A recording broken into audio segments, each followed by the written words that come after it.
이런 문제들, 그러니까 노 플라스틱 이라는 케이스, 나는 플라스틱을 사용하지 않아요 라는 부분에 상당히 점수가 있었을 것 같고요. 그리고 그런데 여기 나와 있는 이 아이템들, 합격한 아이템들을 살펴보니까 세상에 처음 나온 건 아무것도 없어요. 그런데 혁신성이다라는 부분을 붙여가지고 합격한 케이스가 굉장히 많죠. 여러분 이런 부분에서는 조금 컨닝을 세게 하면 좋을 것 같아요.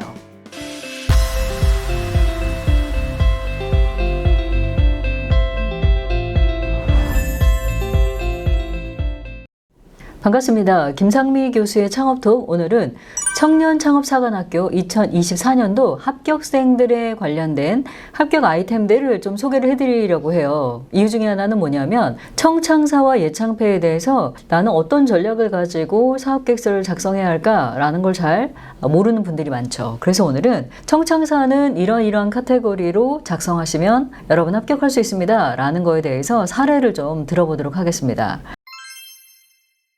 예창패와 청창사의 차이점은 뭐냐면 예창패는 나이대가 굉장히 다양할 수 있죠. 39세 이하와 39세 이상을 같이 뽑습니다. 그리고 여성 특화라든가 소셜 벤처라든가 다양한 카테고리의 사업자들이 응시를 할 수 있어요. 근데 청창사는 정말 좋은 게 뭐냐면 39세 이하의 청년들 대상이다 보니까 여러분들의 경험에 대한 다양성이 상당히 넓지 않아요. 그래서 뽑히는 아이템들이 의외로 와 이런 아이템 뽑혀서 7천에서 1억 받았어? 뭐 이럴 수도 있고요. 아니면 와 이렇게 준비하면 되는구나 라는 솔루션을 주는 브랜드들도 있을 것 같아요. 오늘 소개되는 내용들 잘 들어보시고 나한테 해당되거나 내가 조금 아이디어를 고도화한다라고 하면 저거와 유사하게 쓸 수 있겠다라고 생각하면 뭐 그런 쪽도 여러분 많이 참고하시면 좋을 것 같습니다.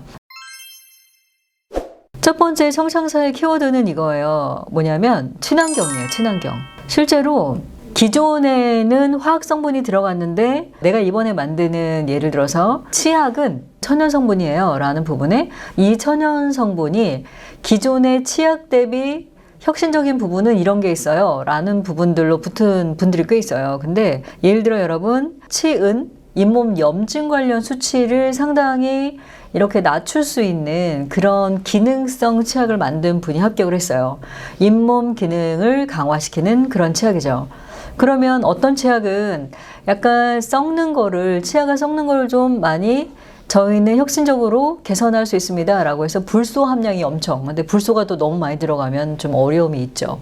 그러다 보니까 치약을 가지고 합격한 케이스가 있었고, 두 번째는 칫솔을 만드신 분이 합격했어요. 칫솔인데 이것도 친환경이다 라는 카테고리에서 보자면 코코넛 소재로 코코넛 칫솔을 만들어서 합격한 분이 있어요.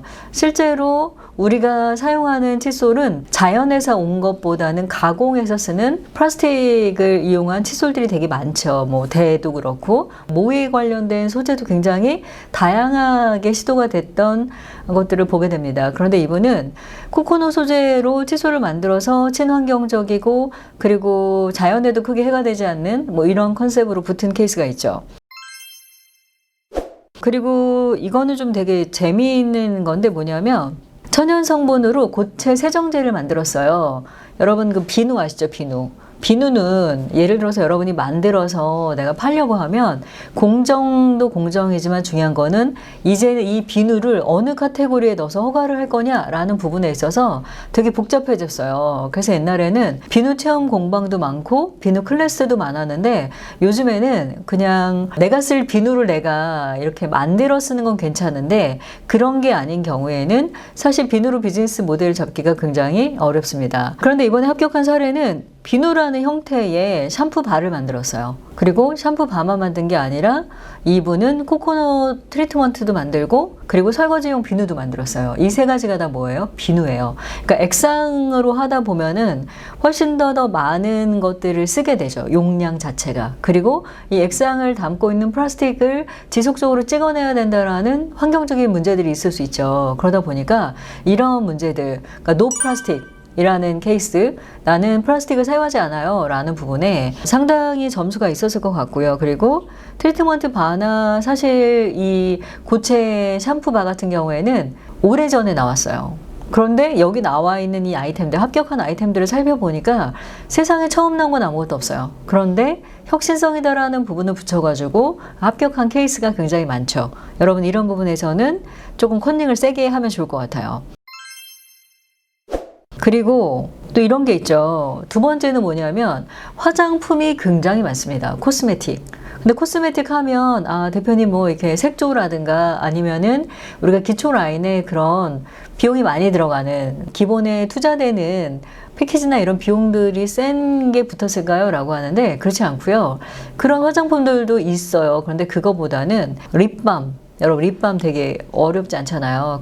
그리고 두 번째는 모발 케어. 모발에 예를 들어서 건조함을 덜하게 하겠다. 근데 이 두 가지 제품의 특징은 뭐냐면 카테고리 자체가 지역 플러스 거기서 나는 자생식물 아니면은 거기서 나는 1차 생산 원물을 가지고 만든 케이스예요. 첫 번째 립밤 같은 경우에는 지역에 자생하고 있는 달맞이꽃 추출물을 갖다가 이렇게 추출을 해서 립밤을 만들어서 훨씬 더 촉촉하고 다양한 기능적인 부분을 좋게 하는, 하지만 립밤이라는 아이템이 굉장히 작아 보이지만 겨울에 필수품이기도 하고, 그리고 입술이 건조하신 분들이나 말씀 많이 하는 분들한테 어때요? 되게 필요한 거죠. 그러다 보니까 립밤은 빵 터지면 꾸준히 쭉 나가는 거죠.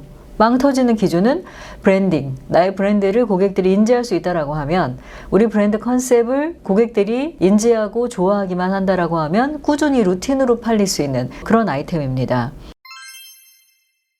두 번째 모발 케어는 되게 재밌는 게 해초 김 추출물 플러스 제주 감태 기반으로 해서 만들었어요. 이분 제주도겠죠, 당연히. 근데 이분 같은 경우에는 이 모발 케어가 이렇게 하면 비듬 있죠, 비듬. 다시 말해서 두피를 건조하게 하지 않는 그런 좋은 플러스 효과를 가지고 있다라고 해가지고 이것도 됐어요. 이렇게 친환경이라는 아이템이 하나 있고, 두 번째는 뭐가 있어요? 지역 플러스 지역에서 생산되는 어떤 원물을 가지고 제품화했다라는 부분도 있어요. 세 번째는 의류입니다. 의류인데 되게 재밌는 게 뭐냐면 셔츠를 만드신 분이 있어요. 셔츠. 어떤 옷을 입어도 예를 들어서 좀 불편한 체형들을 가지고 있는 분들이 있잖아요. 특히 셔츠 입으면 요즘에 여성들 같은 경우 약간 서구화되다 보니까 좀 불편함이 있는데, 그런 불편함을 없애주는 셔츠. 그래서 사실 속옷과 무관하게 이 셔츠가 커버력이 너무 좋아서 이 셔츠 하나로 모든 것이 해결되는 뭐 그런 분이 있어요. 와디즈에 나온 업체 같기도 하고요. 그리고 두 번째는 오징어 게임에 나왔던 그 기호들 있죠, 여러분. 도형처럼 세모, 네모, 동그라미 이런 것들을 다 조합해가지고 티셔츠를 만들었어요. 이거 해외에서도 되게 많이 팔릴 것 같아요. 그리고 또 기억에 남는 거는 커스터마이징 단체복이에요. 이거 상당히 제가 뽑힐 수 있겠구나 라고 생각했는데, 이분의 혁신성이 뭘까요, 여러분? 커스터마이징. 한국인의 체형과 그리고 국제 기준의 체형은 어때요? 동일하지 않아요. 그래서 한국인들의 체형에 맞는 기본적인 체형들을 좀 나누겠죠. 그리고 커스터마이징된 단체복을 갖다 만들어주는, 왜 나 단체기 때문에 너무 웃기게 내 사이즈 아닌데 막 입고 다니면 창피하잖아요. 그런데 이걸 커스터마이징 했다라는 부분이 상당히 플러스 요인이 되지 않았을까라는 생각을 갖고 있습니다. 이런 식으로 실제로는 옷도 있고 언더웨어도 있고 상당히 많아요. 그래서 여러분들이 생각하는 이 혁신성, 특히 청창사 지원하시는 분들의 혁신성은요, 기존에 있는 것과 이 정도 차별성이 있고, 이 차별성 있는 것들이 경제적 효과, 다시 말해 매출에 이런 영향을 줄 수 있다는 것을 여러분들이 쓸 수 있다라고 하면, 청창사는 아마 예창패보다는 39세 이하 분들한테 상당히 파이팅 넘치는 결과들을 주지 않을까라는 생각을 합니다. 작년에 컨설팅하면서 제가 되게 많이 놀랬던 것 중에 하나는 뭐냐면, 예창패는 음식을 잘 안 뽑아요. 그리고 의류도 잘 안 뽑고요. 코스메틱도 약간 많이 뽑히는 걸 본 적이 없어요. 그래서 예창패는 거의 플랫폼 아니면은 IT 아니면은 뭐 요즘에 초격차 라인에서 뽑는 거라든가 뭐 이런 다양한 것들을 많이 뽑는데 기술 위주죠. 근데 청창사는 상당히 생활의 밀착형으로 이 커스터마이징 된 아이템들을 많이 뽑아줘요. 그리고 내가 농사 짓는다. 근데 내가 농사 짓는 걸로 이거 만들 거예요. 그래도 뽑아줘요. 그러다 보니까 제가 지난번에 안산 청창사 본원 가서 강의했을 때 버섯으로 국수 만든 케이스 있었어요. 그래서 이제 그 청년 대표님 아이템을 이렇게 쭉 제가 서칭을 해봤어요. 어떤 분인가. 그랬더니 실제 농사 짓고 있고, 이분은 반드시 나라에서 지원해줘야 되는 분이더라고요. 그러니까 내가 하고 있는 일을 베이스로 해서 뭔가 혁신적인 아이템을 만드는 것도 좋고 세상에 불편한 일들, 나 예를 들어서 서구화된 체형으로 일반적인 이 언더웨어가 나한테 안 맞아요 라고 하는 분이 생각보다 되게 많아요. 그럼 이제 거기에 맞는 내가 언더웨어를 만들었다 이것도 되고요. 신발인데 키 높이 불편하잖아요. 근데 키는 높여주는데 플러스 알파로 발도 편해요. 이건 되게 좋죠. 키를 높이기 위해서 발에 불편함을 주지 않을 수 있는 뭐 이런 것들이 생각보다 불편함을 해결하는 혁신성에 해당한다라는 거 여러분 꼭 참고하시고요. 이외에도 다양한 분야들이 있어요. 메디칼도 있고 그리고 실제 뭐 캠핑 그리고 IT 플랫폼 다양한 부분들이 있는데 그 나머지 업종들에 대해서는 다음 시간에 제가 또 한번 여러분에게 아이디어를 짚어드리도록 하겠습니다. 그리고 모든 사업계획서를 작성해야 되는 시점이 한 달 이상 당겨졌어요. 그래서 내가 지원하고자 하는 사업계획서, 청청사는 아마 올해도 1월 15일 정도 나올 것 같아요. 이 기간에 맞춰서 사업계획서 잘 준비하시고 좋은 결과 있으시기를 응원하겠습니다. 본인 아이템으로 고민되시는 분들 댓글 남겨주세요. 48시간 이내에 답글로 여러분의 답답함을 풀어드리도록 하겠습니다. 지금까지 김상미 교수였습니다. 감사합니다.